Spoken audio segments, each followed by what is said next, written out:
I'm gonna get the live streaming part set up for this thing. My And eyes are here, I'll send you an updated stream key. Does that perfect. work? Yes. Cool. Oh, and Audience, we're gonna go public next. let me Cool. Copy. erase this one. Oh, that's right. Okay. Now, because I'm doing it in You can on still my put it in phone. the chat, right? Oh no, you can't. Okay. Yeah, I'm just gonna email it to myself real quick. It'll just take a sec. Sorry. Text it to me. Can you text it to me? Oh no, it's still on your computer. Yeah, it's still no worries. Yeah. Here we go. Okay. That's why I use like Mac and iPhone, so I can just copy from my Mac and paste on my iPhone. So Yeah, they talk well together. Yeah, that's the way to do it. I know I'm not nearly as high tech as everyone else. Me either. I'm with you. Okay, awesome. Just got it. Here we go. As soon as I get it, I'll copy it over. Copy. I think we're actually live on YouTube and Facebook, but it's cool. They understand. They see it all the time. We're learning. All right. There we go. Did you get that one, Mina? Yes, I did. And I'm going to paste it right now. Save. Now on your computer, do the same thing that you did before. I will. So it shows when oh, there we go. Yeah, rock and roll. Okay, now go live on your computer and then run away fast from the voices. Okay. I swear I feel like we are in school. Okay, cool. You know what? Let me grab the other headphone because okay, here we go. Rock and roll. Give me 2 seconds. Run away. Like do the video, the TikTok videos where it's like running to the house. Wait, where did he go? Did he leave his phone? Ran. He ran. He's gone. Followed instructions. Wait, I think he's saying, oh, there he is. Yay. Let's see. Yay. Is there an echo? Oh, we solved it. Yay. So I don't even need to be in front of the computer. Now I get it because Mina's feeding it through Zoom. So it doesn't matter what, okay. So like you said, run away real quick. Click live and run away. Here we go. Okay. No echo. No echo. No echo? Yeah, none. We're so awesome. Yes. All right, go live. We're already live. Just go. We are live. Rock and roll, guys. Thank you so much. Did you hit go live on Instagram? Yeah, okay. we're live. Nice. Live. Yeah, guys, thank you so much. Sorry for the technical difficulties at first. That was an interesting moment. Yeah, I had Zoom and Instagram playing simultaneously in the same spot, which was creating this endless double feedback, which was pretty trippy. So thank you guys so much for joining us here. This is like one of the most exciting interviews that I've ever gotten to do with you. Like, just to give a proper introduction to everybody, we'll go just down the classroom here. We have Natalie with Divine Transmissions. She's been such an inspiration. We did a live last week talking about some of her personal experiences and some of the things she's been through, which is truly out of this world. And Mina with Meaningful Travels, a dear sister, and Hybrid herself, Light Warrior. We're going to be getting into some just like really insightful and empowering information, all of us. And then, of course, for those of you, the highly inspiring and very well known Sarah Brexman Cosme. Thank you so much for coming with us here and sharing your information. You've done so many amazing things with your ability to channel and with your quantum healing hypnosis technique. Your books, just everything you do is so inspiring and empowering to the community. And Althea, you and your light language, oh my gosh, just something else, really, really powerful, really inspiring. So once again, just someone who is highly essential to, this ascension energy and all the shifts that are happening independently and collectively as we move through this together. Sorry, I'm catching my breath. So rock and roll, guys. How's everyone feeling today? Great. Good. I learned Nice. so much about Zoom. Yes, well said. Definitely. I did too. Yeah. So for those of you that probably saw the ad, you guys know we're going to be talking about hybrid souls. We're just general ET talks. We are going to be touching on some light language, and then we're opening up for a Q&A. This is going to be really fun, really, really informative, and it's like this is just about having a good time and kind of generating that collective energy for other people to tap into, for other people to become a part of, plug into. As you guys know, we are all doing this together. Anybody that's participating on this live, just watching, thank you so much for being here. This really is about, once again, a collective effort. Everybody that comes together to watch what we're doing here, absorb some of the information. There's going to be, and there goes my phone, a lot of activations and just in general, a lot of really empowering information, especially considering we planned this the 20th.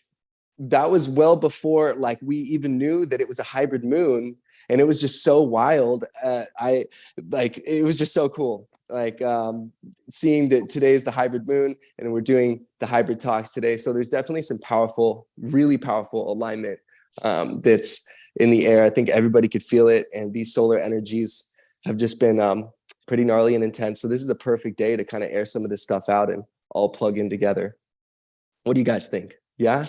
Yeah, and just so that everybody knows, this is going to be broken into 2 parts. I think we're going to be talking about 3 different topics here. We're talking about hybrid souls, genetic hybrids, embodiments, and that's a lot of stuff to cover. So I think what we're going to do is break it in 2 parts. So we'll meet again on another time and go over the second part. So that way we make sure that you guys get the most information that we can impart to you. Absolutely. You're awesome, Mina. Thank you so much. Yeah, that's awesome. So, all right, guys, I guess we'll just dive right into it. Althea, when we were going over when we were getting stuff ready for the chat and stuff, one of the things that you brought up, and I know that everybody else has talked about this at one point or another within our group chat and stuff, is clearing up the bit of confusion that might surround, the difference between a hybrid soul and a genetic hybrid. So if you're down to just dive right into that as kind of the starting point, and then from there we can obviously, branch off and dive into different things. But yeah, what are some of what's some of the confusion surrounding that? I know that before it was explained to me, I definitely had some confusion about that. And yeah, I'd love to hear your thoughts.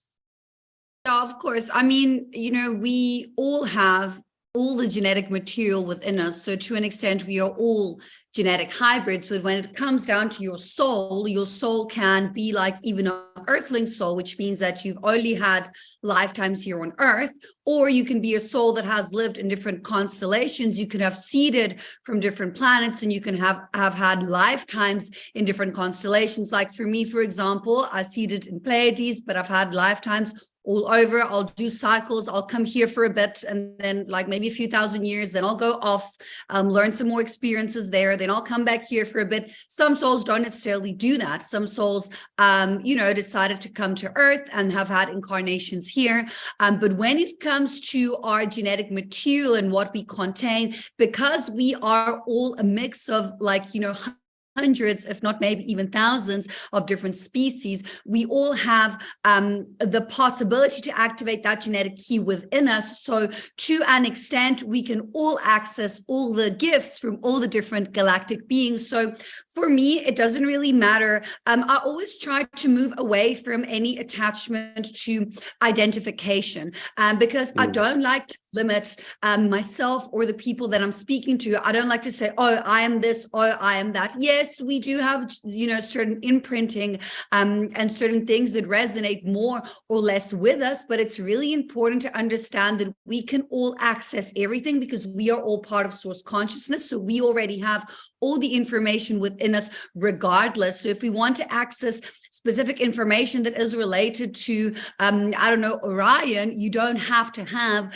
Orion genetic imprint to be able to access that. You can access that anyway. So this, I kind of like to, have also, as I said, like an opening into something like that for people to understand that whatever we're talking about here, we don't want to create any division or separation. And we are here to clarify, but we also don't want anyone to get too attached to everything that we say, because you are infinite beings of light. So you can really be anything and everything that you want. So yeah, I'm going to pass it on to someone else if they want to add something to that as well.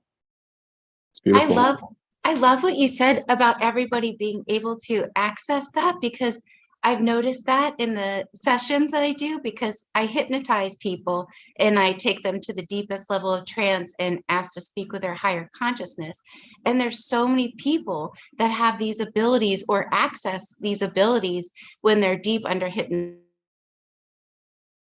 Anybody can, but I didn't really understand about some of the genetic abilities that people had, especially from coming all the way back born with like gills or like another nipple. I've learned that this is actually a marker that when they were doing all these genetic tests, all these hybrids back then, and some people still carry these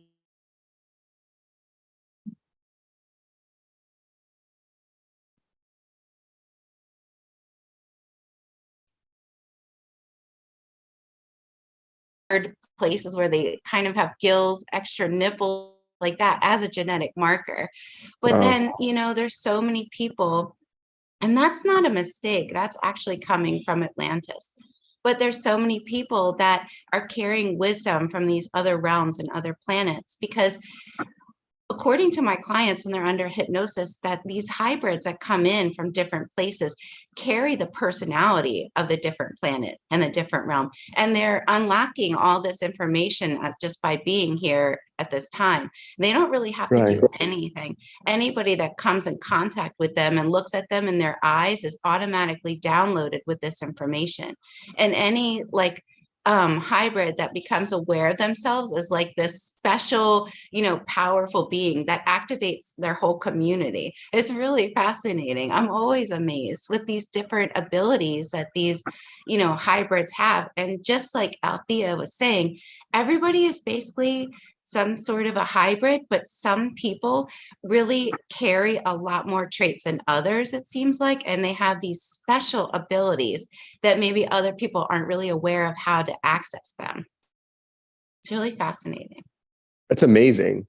And I think it's really synchronous too, how, one of the things, Sarah, that you touched on in the chat as well, is there's a lot of like synchronicities that you find in between, so many different, people that go under hypnosis that don't know each other, don't have a relationship, at least that they're aware of.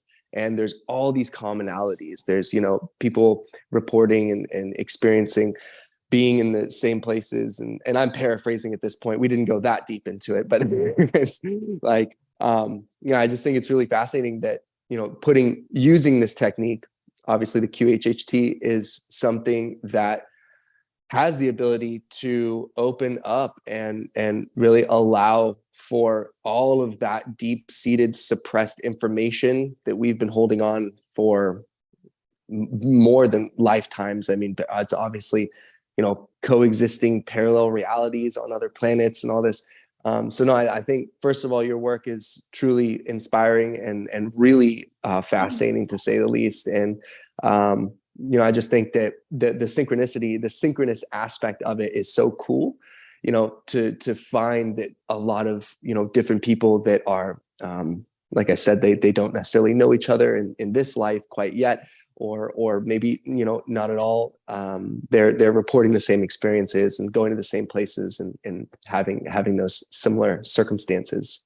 even people that don't even believe in extraterrestrials. That's what I find so fascinating. That's One awesome. of my best subjects, hypnosis subjects, was this woman who didn't really believe in any of this stuff. And she had like 6 grandkids, and she only wanted to come in to heal her allergies. And in her session, she remembered being an extraterrestrial crash landing on Earth, like many of my other clients have remembered. And it was so funny because here she's remembering in full detail what it was like and how she developed these allergies, because they didn't have any of that stuff on the place where she came from. And it was really interesting because that was the root cause of them. It was a trigger to get her to remember this lifetime and to go deeper into this information. So it was really interesting. But yeah, they don't know one another, and they end up saying all these similar things, which is so fascinating. So cool. It really is. It's I mean, it just goes to show, you know, that this, what we're feeling now and everything that is being presented, especially in our community, with, you know, understanding what is going on in, obviously, you know, the field, in the physical, non-physical, all these symbiotic energies working together. You know, it just goes to show that this is as real as it gets, guys. Like we are in the 10th hour, you know, of the final frontier, and you know, we're here to really dive into the self and do the necessary work, practice the forgiveness, practice surrenderance, letting go to, you know, attachments to things that don't necessarily serve us anymore. Just with all of these, you know, and I do believe that does come back to the whole acting as a trigger to open you up to recognizing and remembering and realizing, you know, who you truly are and what you're truly capable of. So no, that's really amazing, Sarah. Thank you. That's awesome. No, thank you. Something else, just to jump on to Natalie and Mina. So yeah, you guys are awesome. I know that you both have some really powerful work that you guys do together. And when Natalie, when we had our live a few days back last week, one of the topics that I had written down that we didn't fully touch on was the work that you and Mina do together. And then Mina, when you graced me with the galactic reading the other day, one of the things that we were talking about as well was how you know, you and Natalie have done this work together. Do you guys mind diving a little bit deeper into that and like kind of giving people just like a well-rounded understanding of, you know, how you guys connected in these realms, what kind of work you do, and so on? Yeah, well, it's really interesting how Natalie and I met here in the 3D. We actually knew each other, well, from previous incarnations. She was my twin sister, Sukmet, and I was Basset during the Egyptian timeline. We were both Lyrian. And we also knew each other from the 5D. So when she found me on a comment, actually in a group, and she recognized me and I recognized her, I'm like, how do I know her? Like, I know her from somewhere. And so we actually knew each other from the 5D, connected in the 3D, and we just started working to doing more work together. And then, you know, we'd even like synchronize our watches, so to speak. You know, we have like I have an Apple Watch, and I think she has like is the Fitbit or something. And so when we are doing mission work, our watches will align for our sleep schedule, our heart rates, like everything. Wow. And so, you know, we'll be like, you know, basically having meetings in the morning or whatever, like, this is what I did, this is what you did, like, you know, and sitting there talking about all the mission work that we've done during the astral realm. But then we also do stuff during the day, you know. She'll say I woke her up in the middle of the night and she's like, your energy is waking me up and you said we got stuff to do. She's like, I don't want to go. So we do a lot of stuff together, and we've even helped start my home planet and put a core in it and done all kinds of things. So we do a lot of mission work together. So yeah, it's a lot of fun, and it's really cool how we connected and having those memories too from our past life. And then when I did a galactic reading on both of us, it aligned in the lives. It was so cool. And that goes by your birth chart information. So that's time of birth, place of birth, and date of birth. And we had the same exact lives in the same places. So it was really That's cool. amazing. That's amazing. And I want to give I walked back over to the computer because I realized it wasn't going to do the double feed because it's streaming through Zoom, just to look at some of the comments. And Jane, big shout out to you. We're all in this together. Love you so much, sister. She asked, do you guys have the same life path number? That's a great question. Ooh, I'm not sure. Gonna have to look that one up. Yeah, I don't know, Natalie. What's your life path number? Do you know it? I don't even know. I can't hear you.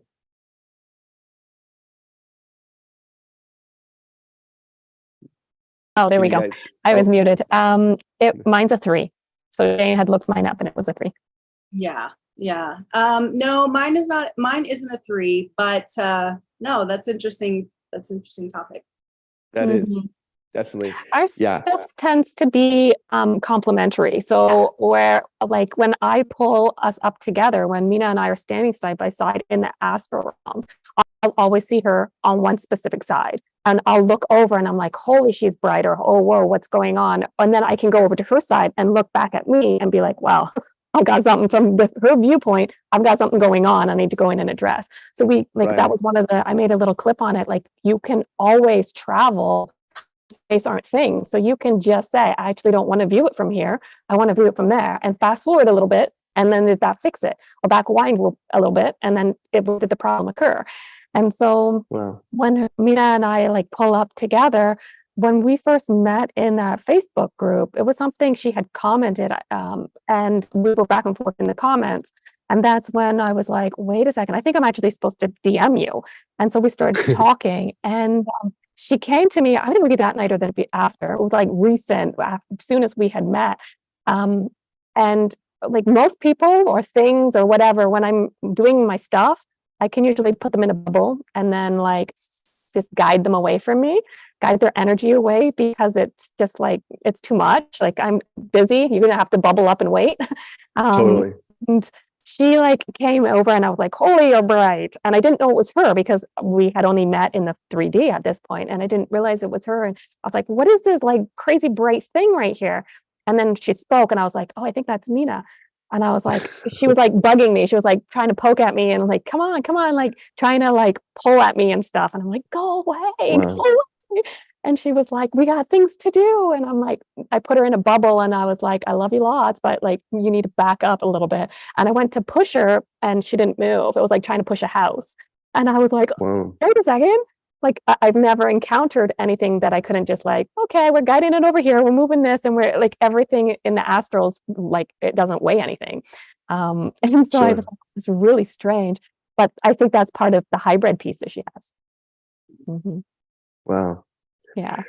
That's amazing. And it's so cool that like you both can, recall these occurrences. I know that a lot of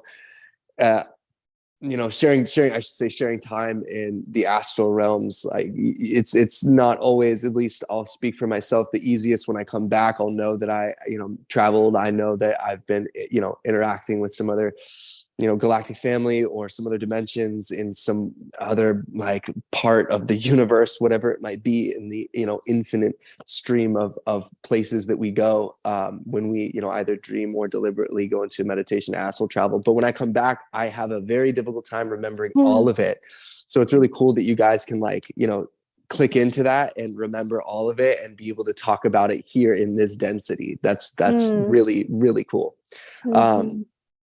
Yeah, moving on, like, do you guys this isn't directed to anybody independently, whoever wants to jump in, like ET embodiments, what's up with that? ET embodiments for obviously those tuned in, let's just say that nobody knows what an ET embodiment is. Maybe we'll start there.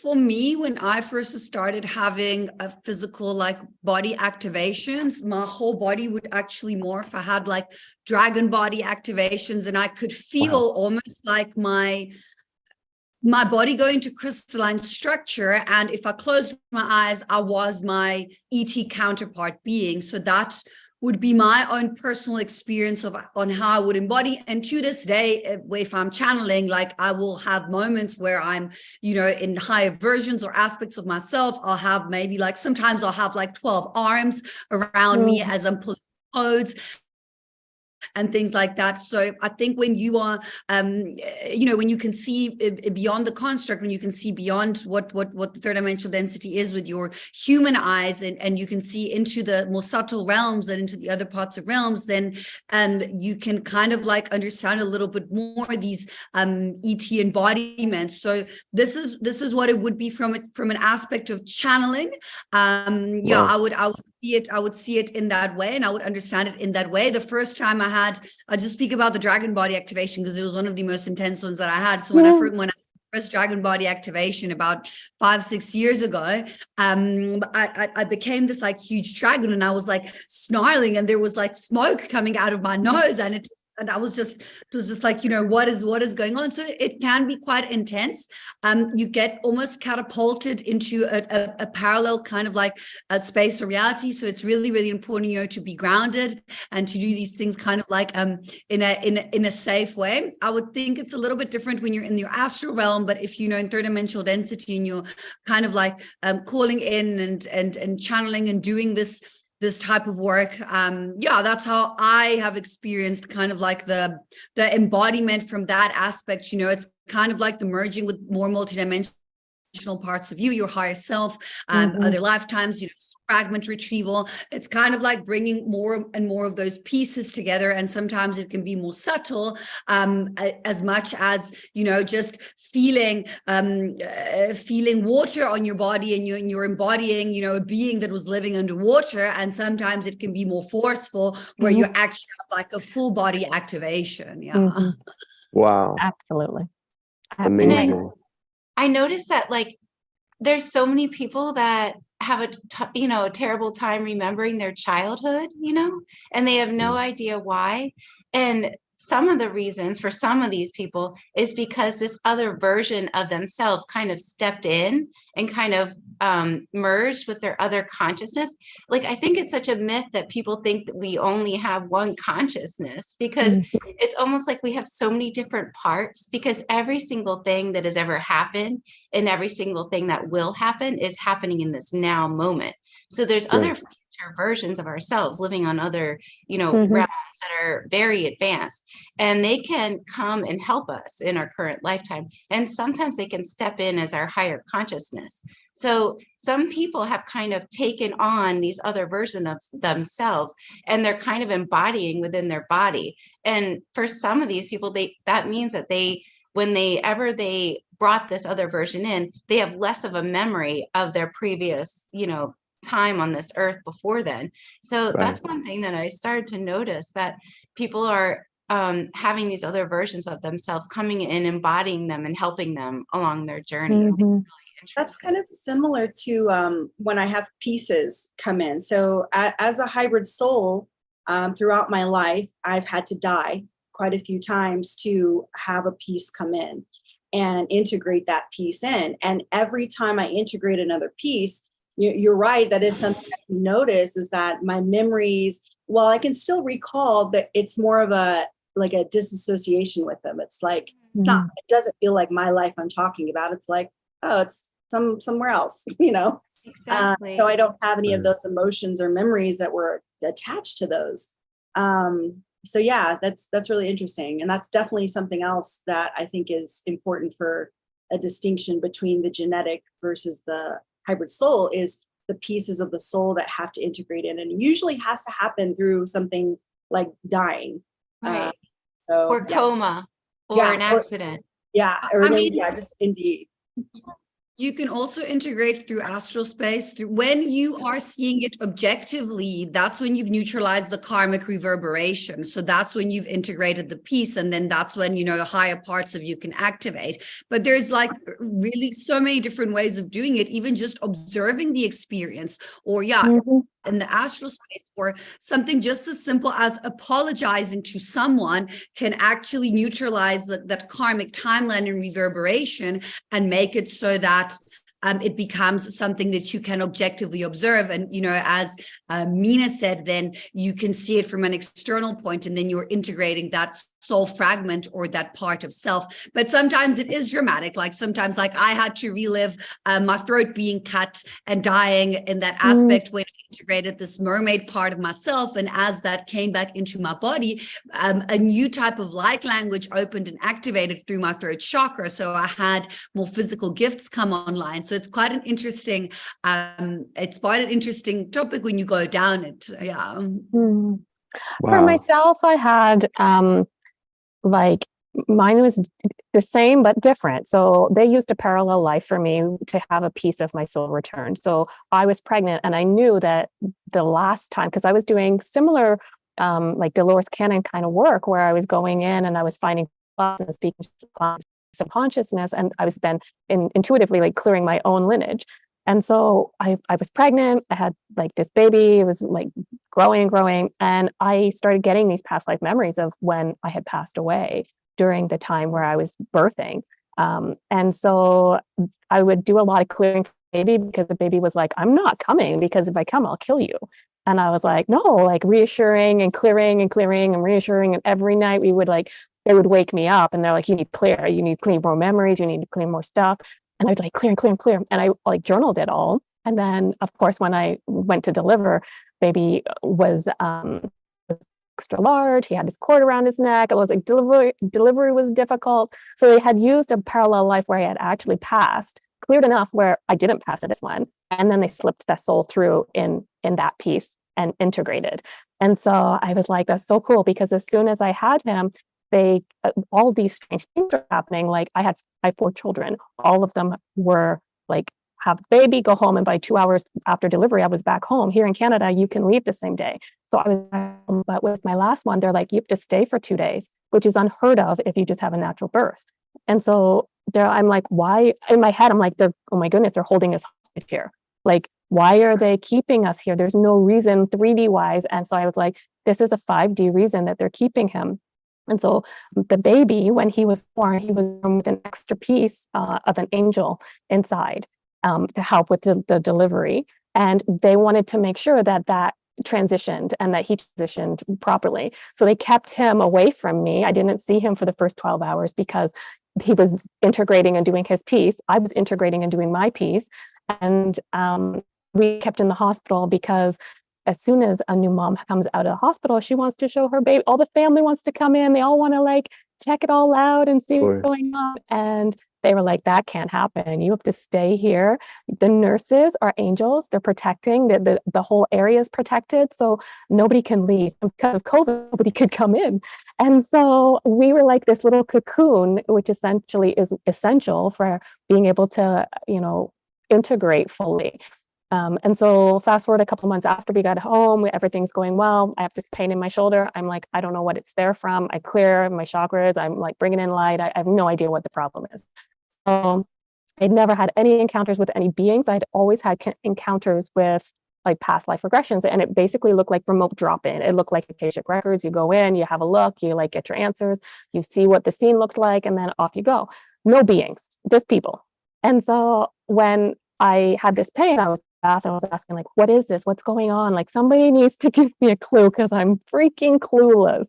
And an angel arrived, and I was like sitting there, and I was having my bath, and I like out the corner of my eye, and I'm like, I think I see an angel. And I'm like, look back, and I'm like, it's still there. I'm like, yep, it's definitely an angel. And he basically just said, look, I've been sent to you to show you the meaning of love. You've forgotten what true love feels like. And he scooped me up, and he was like, this is what it feels like. And he just poured all this love energy in. And I was like, oh, this feels so good. Anyways, I said, like, why have you been sent? Like, what's the deal? And I'm like, when people start talking and seeing angels, it's like end of days. Like, that's my experience have been like, people see angels when they're getting close to passing and crossing and stuff. And I'm like, are you taking me? And he said, you know what? You have the choice. You get to decide if you want to stay here on earth and serve, or if you want to come back and do missions from up here. You like, whatever you want to do is fine with us. You get to decide. And I was like, oh, okay, that's a big decision. Like I just had a baby 2 months ago. And he's like, no, you can stay. You just have to figure out like, if you want to work with us, awesome. If you don't want to work with us, that's awesome too. Like totally sovereignty. Like you get to do you. And I was like, okay. And from that point on, like I chose to stay. And I said to him, like, what would you have done had I not seen you? Like, if you couldn't come to me and ask me this, what would have happened? And he said, oh, you would have had a car accident. You would have been in a coma and you would have been able to see me at that point. And then I would have asked you if you're going to come or if you're going to stay. And I was like, oh, well, I travel everywhere with my kids. So that's like hokey pokey because I'm never alone. And he's like, it would have happened tomorrow. You have session. You would have been traveling to someone's home. Your kids would never go with you to session. So I was like, oh my goodness. And he's like, don't worry. You're staying. If you want to stay, you're staying. The 3 kids or 4 kids that you have are like vital for everything. You've chosen, it's a contract, you're staying. I'm like, okay. And that next day, my client canceled and I didn't end up having to drive to her house. And he looked at me and he was like, see, this is what we're talking about. And I'm like, I don't think I have the credentials to come work with you. Like, what do you mean? And he's like, I'm going to show you what I mean. And he like took me to this like big hall and showed me the opening, the entrance of life. And basically he's like, okay, this is entrance of life. These are, the aisles are lined with your angels. And I'm like, my angels? And he's like, yeah, you have an angel team. And I'm like, you're funny. I can't even speak angel. And he's like, no, you can just open your mouth and speak to them. And I was like, and he'd be like, oh, what was that? And he's like, that's you, you're speaking angel. And I'm like,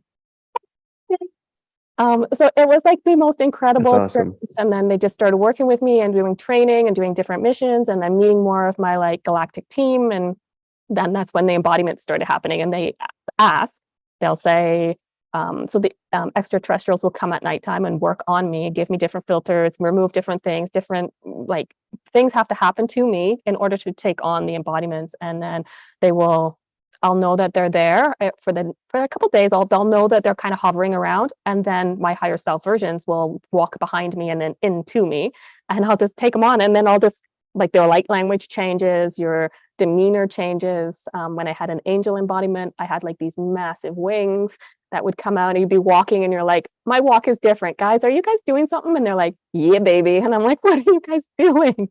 They're like, That's oh, awesome. these massive wings are coming out. It's just, we have so much fun, but the purpose is to remind you that this is accessible. These are things that happen, but they're accessible to you, to everybody, right? So yeah, it's fun to share them for those purposes. Oh, absolutely. And I mean, that's what it's all about. And especially with someone, like yourself, Natalie, that really is a conduit of bringing this energy for others to experience. Like as you have these experiences, as you walk through life and move through your, quantum ocean, if you will, like it only benefits everybody that you share it with. So no, that's really amazing. And I think it's cool that, I mean, now is the time to be, really deliberately practicing how to bring this stuff in.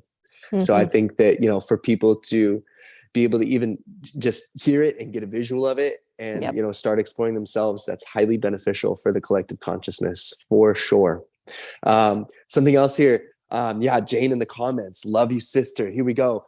She goes, talk about contracts we make on the other side of the human/ET game. So yeah, contracts that we make with each other on the other side, and then obviously, of the human. So yeah, I guess we'll just jump into like if that's cool with you guys, talking about some contracts that we all, I mean, we all have contracts with each other, right?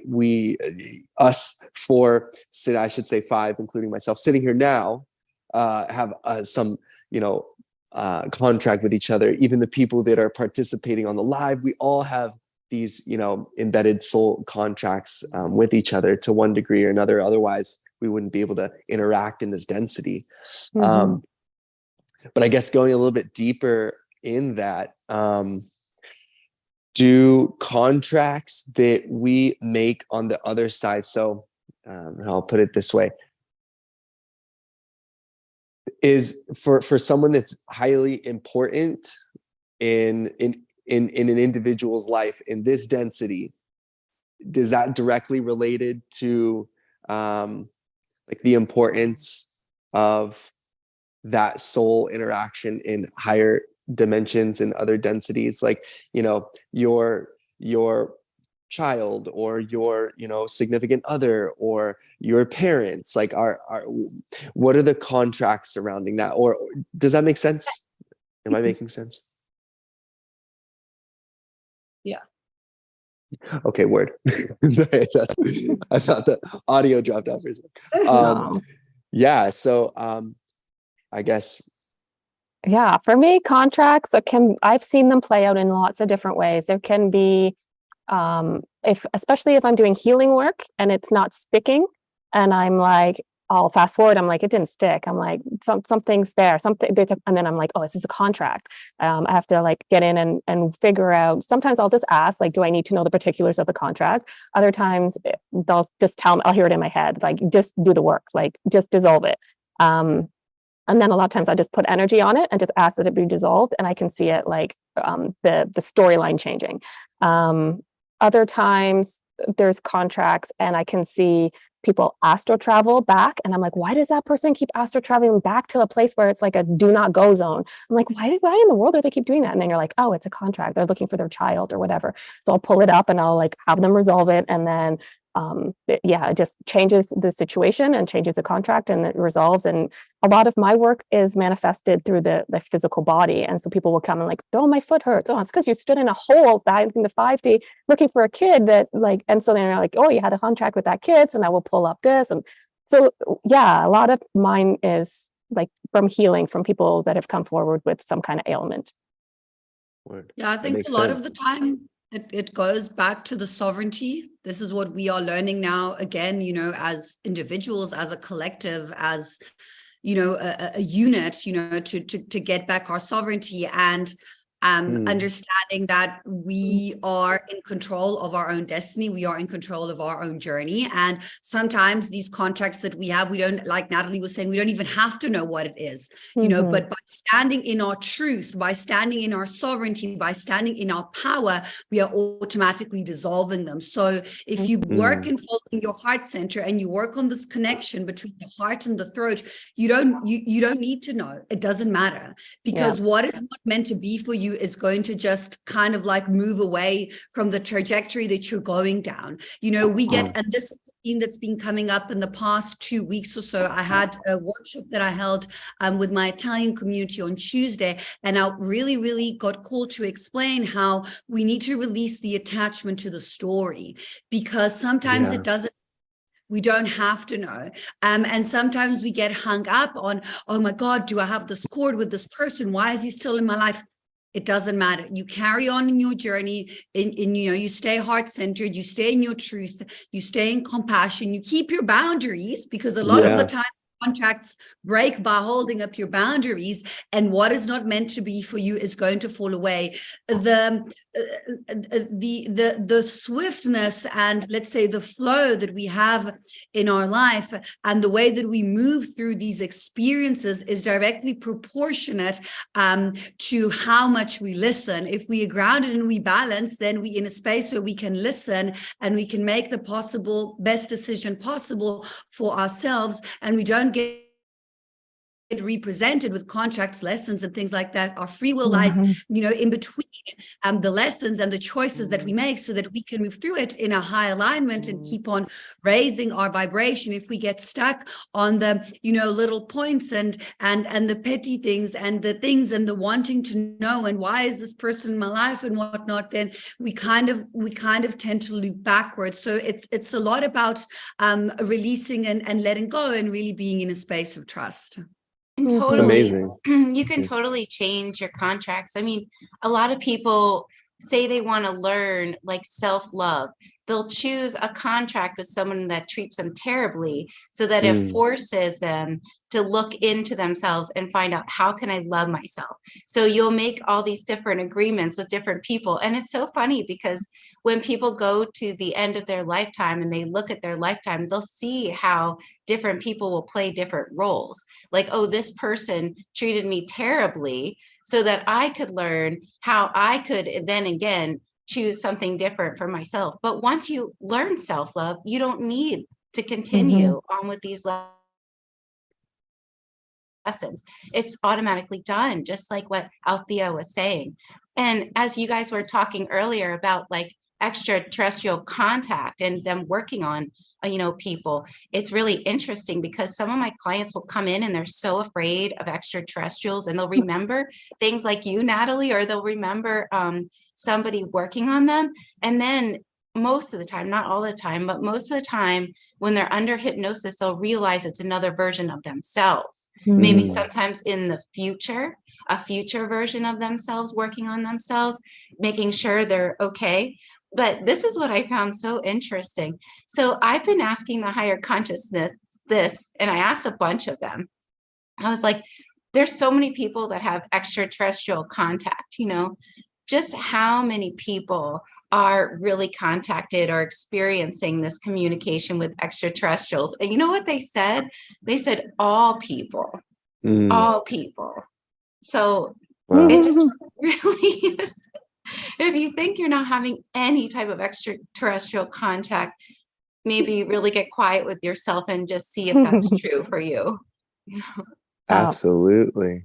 No, I mean, Sarah, how cool. And I love once again, I just want to touch on the QHHT, like the work that you do that really allows people to step into this understanding and embody it for themselves.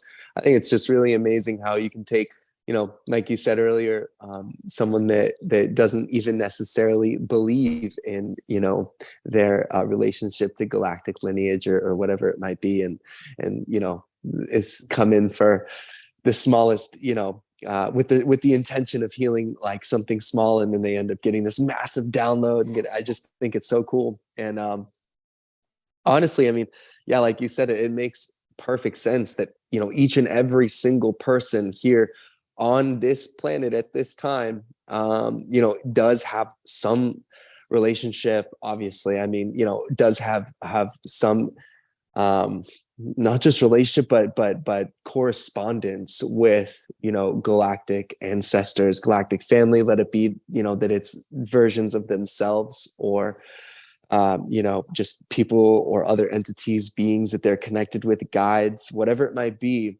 We definitely, I of course, right. We all have it. And actually that brings something up that, triggers a thought that I had the other day, or that I realized the other day in my galactic reading with Mina. It was so cool.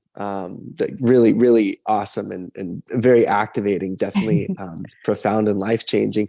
Something that she brought up was, you're not going to incarnate on this planet at this time if you haven't already done some wild work out there. You're not just, you didn't just like wind up here like, oh, I'm going to come back to the human experience. Sure, maybe to some degree, and whatever, like we were talking about earlier, whatever contracts may have been had or agreements. But beyond that, when it comes to the galactic level, I really do believe, and I mean, I feel it in my heart, it makes perfect sense. And your studies prove it, that, we have been doing this work on other planets, other densities, other possible, universes. I mean, in for since the beginning of time, so I just think it just is so cool. Yes, they've said that. They said anybody that's here incarnated on the planet right now is a master. You don't just incarnate during this time. If you're just, any soul, Right. They know, everybody that enters into an incarnation now knows this is like really special. This is a special time. This is the awakening of consciousness. On my readings, I tell my clients that you're not here during this time because of happenstance. You're here because of the work you've done in the past, and you were given this honor and choice to come to Earth during this time. So, absolutely. That's amazing. And I see a lot of people in the comments. That's cool. Yeah. Everyone's saying like, yeah, we are masters. Like just acknowledging that obviously they resonate with this information too. Earth Master Class. Yeah, totally. I mean, that's what it is, right? It is the Earth Master Class. Coming up, going into a couple other things here, as we approach an hour, I know we got started a little late because of some technical stuff, but I just want to jump into a few questions that we had. In between the five of us, we put out a few different storyboards just saying, hey, type in questions. So I just wanted to touch on those if that resonates with you guys. Yeah. Yeah, cool. So yeah, someone said here, I feel so stuck, impatient, hard on myself. I came to help heal through love. Am I missing something? So I'll say it again. I feel so stuck, impatient. I'm hard on myself. I came to help heal through love. Am I missing something? Well, you can always find out whatever the message is. I mean, you don't even have to have a session. You can just get a notebook and ask your question. And then in the morning, when you still have access to your dream, try to see what kind of information comes to you, because that's a great time to get and receive messages. That's a deep theta state, right? When you still have access to your dream and you think, I'm always going to remember this dream, I'm fully awake, but you're not. That's a great time to like prolong that state. And if you can prolong that state, you can start receiving messages and you can find out so much about yourself, like where you come from, who you really are. And it's just a really easy, simple trick. That's awesome. And then write it down before you forget. Even if it doesn't make any sense. Like I had one the other morning where they were telling me to put my socks on. Well, I'm like half awake and half asleep, and they're like, put your socks on, put your socks on. And it was the movement of putting on my socks in my half dream, half sleep that triggered the where I needed to be. And then I was showing all the things that I needed to know, right? So even if it makes no sense, just go with it. Right. I always write my dreams down because even just the act of writing it down will help prolong the memory and the recall too. And then you start to learn, you read it later on, and later on in your life, you come back to it and even glean even more information. So. Yeah, and I find also what I've learned is really not moving your head, like repeating the dream in your head, but don't move it. You can open your eyes, better if you keep them closed, but repeat it, because if you move your head, then your brain, there's kind of like a mechanism that then associates the dream with the night sleep and then forgets it. But if you repeat it without moving your head, and then you repeat it, but you're awake, then your brain will associate it with day things to remember. And then you will start receiving more downloads and information of the dream throughout the day as well. So you'll be like, I don't know, chopping up your carrots for lunchtime, and all of a sudden in the dream, oh, actually there was this other friend of mine there, let me call and check on them, sort of thing. So I've noticed through my own experience that the head movement makes an actual difference. So try that out as well. Absolutely. Absolutely. I remember when I was a lot younger, I was told to, like, if I was having, maybe like not the most pleasant dream or whatever, I was like, switch sides, like move your head, like move around, switch your, your sleep stance or whatever. And I mean, it would literally work every time for sure. No, I think that's a good point too, is understanding the relationship between, the brain's mechanism and how it associates movement in that sleep state. And also, I mean, it would only make sense that it would change, essentially, it would alter the frequency that you're in to some degree if you're, changing its position and stuff. So no, that makes perfect sense, Althea. Thank you. It's awesome. Let's see, here we go. Okay, we got another one. It says, oh, this is a good question. Is it likely that someone could be a hybrid of both benevolent and malevolent species? Thank you. Sorry, there's no benevolent or malevolent. Yeah. Just benevolent, I was like, benevolent beings. There's no, it's Right. like saying all the Asians are bad and all the Italians are good. That's right. Playing into That's that right. whole duality. Sorry, I had to say that. Yeah, I mean, there's, I don't like even using the term the good or bad or the benevolent. It's more of just different degrees and shades of, the colors and the variations. And so there's so many of all. So yeah, you can embody multiple species for sure. I'm living proof of that. I am a hybrid soul. Hybrid's not even really a good word, because I have traits from my Mintakan mermaid. I have traits from my Lyrian, from Andromedan, and then from Archangel, that have presented itself genetically, but also all my memories too. So, and abilities. So yeah, absolutely. You can embody a lot of different species. Mhm. Awesome. Awesome. Yeah, I think that is something that maybe has strayed us, that the concept of duality. I absolutely couldn't agree more. Something that does kind of, put our understanding into these fragmented boxes, to think that, oh, this is the intention of this genetic makeup, and this is it's really, it's really not like that. It is just like, just like you said, it's, it's scattered within, it's shades and colors of consciousness, shades and colors of, it has nothing to do necessarily with the genetic makeup of, that ancestor, or like that, that being or whatever, but it more so has to do with, I believe, the soul evolution of the consciousness that embodies that being. Definitely. I mean, that's the law of this realm, is the law of duality. Like, you have life and death, and, light and dark. You have to have both.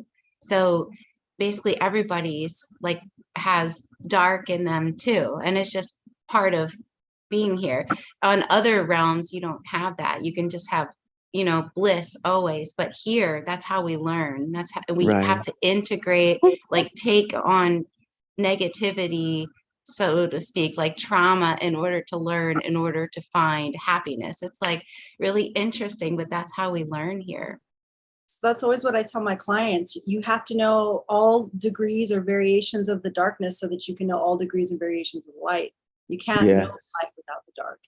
And Yeah. it's how source consciousness experiences itself, and how we experience ourselves in that, different opposites and duality. So Absolutely. On that, like, there's, I've seen a lot of stuff within the community on Instagram of, with this realm, really the law of this realm being duality. I've also seen a lot of stuff saying that, with all of the grid work that's going on, and all of this, letting go and kind of healing of the collective consciousness is happening as we do start to ascend and embody, fifth density and up consciousness, that some of these older timelines are collapsing that require that duality to learn. So what are your guys' thoughts on that? Well, I think that's part of the ascension, right? That's part Of of growing and ascending, as we're moving past that need or that requirement for the duality. We're seeing the different shades. It's no longer just, black and white, up and down, left and right. It's all the varying in between, and that you can experience all of that, and that nothing is that simple, and there is no attachment with emotion to any of that. It's just a different perception. It's just a different experience. It's not necessarily associating those negative or positive feelings in a way that creates attachment, but just experiencing it, appreciating it for what it is, and then, continuing on. Absolutely. Totally. And I This is think when exciting. that too, sorry. And I No, think I'm in that we have this new appreciation as well for each other, because we have this ability to be able to say, like, even when Mina and I, so take us, for example, when we're standing side by side, we've traveled, and I'll say, I see X, Y, and Z. And she's like, I don't see that. I see A, B, and C. And I'm like, oh, well, my number says 356. And she's like, mine said 782. Like, what are you looking at? And then we realize the numbers actually go together. It's like, she's seeing the left side and I'm seeing the right side. And there's no wrong. Like, and that's the beauty of doing this work. There is no wrong. It's your perception of where you see it from where you're at on your ascension journey. And so nobody can kind of come in and say, well, actually it should be over here, and judge that. Like, no, your lessons, you signed up for them, you're learning them. I'm going to drive in my car and pay attention to the signs on the road. But like, if you want to go that way, like, you do your detour. Like, I'm cool. Like, I'm just going to keep on doing me.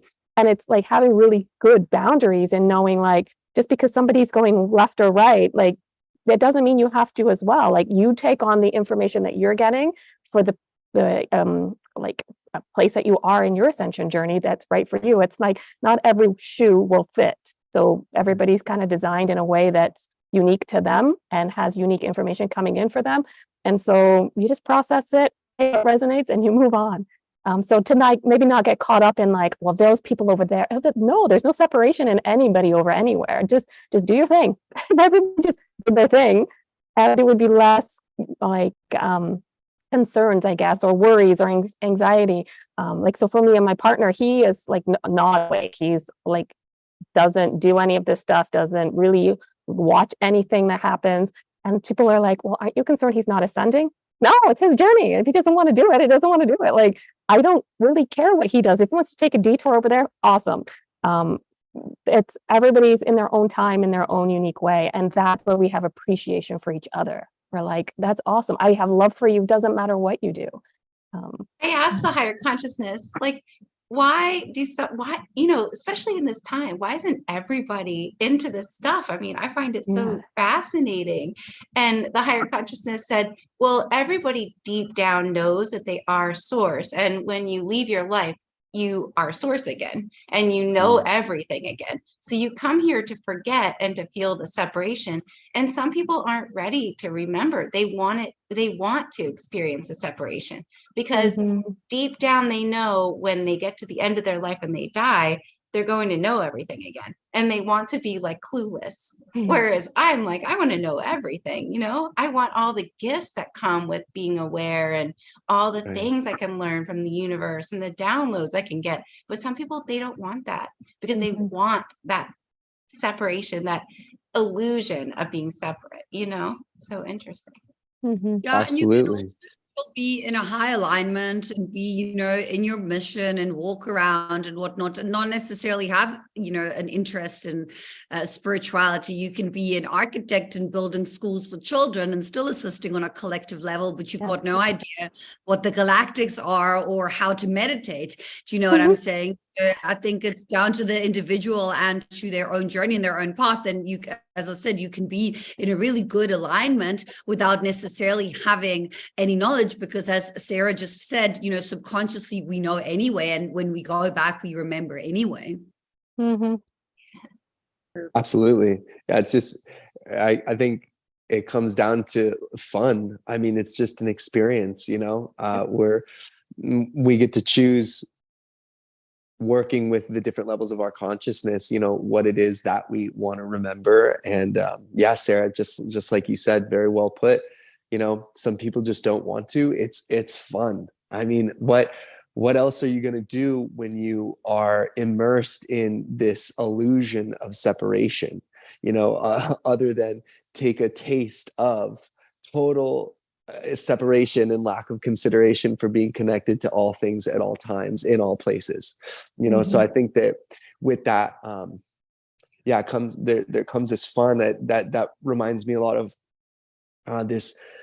Very, very briefly, I had experience with some powerful plant medicine, and I was told by spirit that the reason why we defractalize ourselves into these illusions is for the purpose, just like you said, of forgetting, not remembering, and then through it obviously acts as an electrical charge, like the positive and negative ion. Like by not remembering, it slingshots you into remembering, which then allows you a greater depth of soul growth. So I think that not remembering is a like a profound facet of the soul growth aspect of at least being on this planet. Definitely. Totally. You guys are awesome. Guys, so we're nearing around an hour and 10. I was gonna say, I was gonna kind of open up the live for any other questions if anybody wanted to pull through. Obviously, so for you guys that maybe weren't joined in at the beginning of the video, we're going to be doing a part 2 after, right? We're going to be doing part 2. Did I hear that? Yeah. Okay, cool. So I was thinking, yeah, we'll maybe wrap this up with a few more questions here, and then we'll rock and roll into a part two. Next time we all get together, we'll let you guys know when we're going to do that and stuff. Before we go on to a couple more questions, did anybody have anything else they want to throw out there? Obviously, we'll talk about, everybody participate in 3 days. We have the meditation coming up on the 23rd, which is going to be really awesome for all of you that already know what's going on. Yeah, that's really exciting. And for those of you that don't, you got to get in on it. It's definitely a powerful energy that this group is creating. Really, really beautiful, powerful stuff.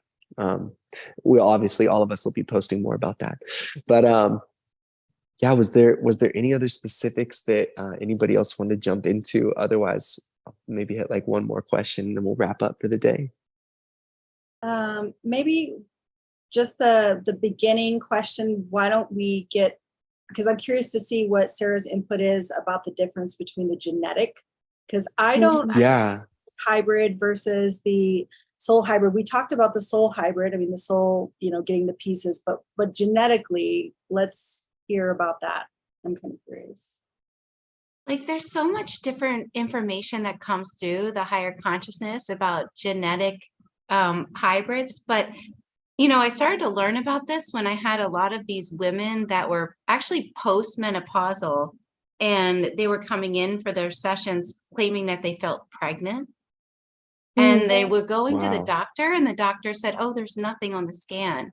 You're not pregnant. That's impossible. You already went through menopause." I had four women come in, and it was like about 2 years ago this started to happen. And when they were under hypnosis, each time they said they are pregnant. They're pregnant, seeding this other Earth, because every planet that we've seeded, that we've been on, always has to have a backup planet. So right now there's another planet that we're actively seeding. And this is like a planet that doesn't have as much duality. It doesn't have this fear virus. And some people call it like the new, or there's many versions of like this other Earth that we're talking about, but this one particular one is really special. And the higher consciousness said they used to use younger women for these genetic hybrids, but they decided, since it was a lot harder for these younger women to deal with this, they were then started to use these older women. And I found that like really interesting. And then there's a different genetic experiment with the grays, or a different type of, just one type of gray. There's so many different types. That's the thing. All these different, what you would call extraterrestrials, there's so many different types. I mean, so many.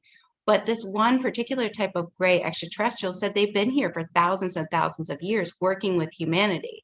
And essentially what's happening right now with them is that their originating star, like where they come from, is fading beyond physicality. Wow. So they aren't in physical bodies right now. They're out on a ship in like the Zeta Reticuli area, most of them. And what they're doing is they're creating these genetic hybrids so that they can, but genetic hybrids out of other versions of themselves. Humans are a viable version of themselves because they're in one timeline, us in the future. Although there's so many different timelines and there's so many future versions of humanity. But in one timeline, there are the grays. This is kind of complicated, sorry. But their ascension is getting back into a physical body. That's their ascension. So they're working with other versions of themselves that are viable to create a physical version of themselves. And if they can do that before their originating star fades beyond physicality, then they will ascend. Basically, the whole universe is ascending. It's not just humanity. Everything is based around this experiment, though, because as we ascend, everything else is ascending. But from my understanding, the genetic hybrids are created in laboratories, basically. The soul hybrids come in as an agreement with the parents, and oftentimes they have the parents have very difficult births because their frequencies don't match the frequency of this soul hybrid. This soul hybrid brings this consciousness from this other planet, other realm, that then again comes through the parent and just unlocks all these gifts on this planet. They're kind of two different things. It's my understanding. Yeah, that's interesting because my mom is also a hybrid. So that explains why we didn't have that trouble with my brother and sister and me for birth, is because she's also a hybrid. So I wonder if there's anything to that. Yeah, there's definitely some genetic anomalies in both, So even though I'm a soul hybrid, I have genetic, actual scientific anomalies that are verifiable and have been studied on. So it's like, even though I'm not a genetic hybrid, I think because my mom was a hybrid, there's some other aspects going on there, because it definitely manifested throughout, from birth on. So super fascinating. Really interesting. Definitely. Amazing. Wow. You guys are awesome. I just want to thank like everyone here, once again for just sharing this information and, being so vulnerable to like dive deep and talk about this stuff that I'm sure it took years and years and years of self-work to, embody and to really understand how to work with. And I think it's, once again, I think it's really honorable to, show up and do the work and be like, hey guys, this is what we're here. Like, this is what we're doing. If this resonates, you can always reach out for greater assistance and a greater depth of understanding and information. You guys are really like beacons of light, all four of you are such tremendous beacons of light for everything that, You too. is, Yes, all five. thank Five. you. Yeah. I accept. But just amazing. Oh, you know what? I just realized we maybe what we'll do, just for the sake of time, is we'll touch on the light language in part 2. We'll get to like light language and a couple other topics that we had written down here. Maybe we'll touch on that in the part 2. Does that resonate with you guys? I know that we were gonna hop into some light language stuff, and I think we just got immersed in the flow of everything. A lot of information.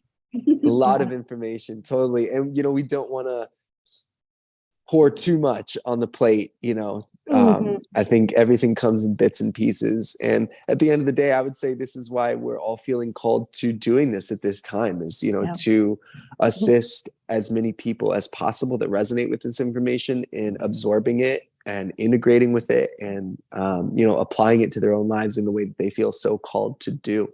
So yeah, I think once again, I think if that's all right with you guys, we'll get into light language part 2. Is that cool? Yeah, sounds good. Yeah. Awesome. Wow. Well, once again, I feel like I've said once again like one too many times. Said it once again. once again. You guys are awesome. I love you all so much. The energy was really, really high. We have had so many wonderful people participating with us on the live today. For some reason on the computer, I don't know if this is going on the live, but on when I'm looking at the computer, it's like frozen, but I'm hoping that that's just something related to the computer, but we'll see when we watch back. If not, at least it'll be on YouTube and Facebook as a backup, and we can always, That's right. And it only froze about like 3 minutes ago or something. So we'll see. We'll see what happens. But awesome, guys. Yeah, we'll keep you all posted for part 2. And of course, most important, you gotta tune in for the 423 global meditation. These are, if you guys really want to accelerate, consciousness and accelerate your relationship with higher self, accelerate your relationship with integrating into fifth density and above consciousness. This is one of the best ways to do it. Participate with a group of people that are, fully in it and streaming that energy. The bandwidth is high, and it's for you to tune into. So I really feel like this is one of the greatest gifts on social media at this time. This is like what social media was created for. Like, if you're going to use a global, connecting people around the globe for something, like, this is probably the best and greatest way to possibly use it, to assist in the And evolution of worry, if you consciousness. can't make the 423, we'll be doing it again the 5-5. So That's right. Mhm.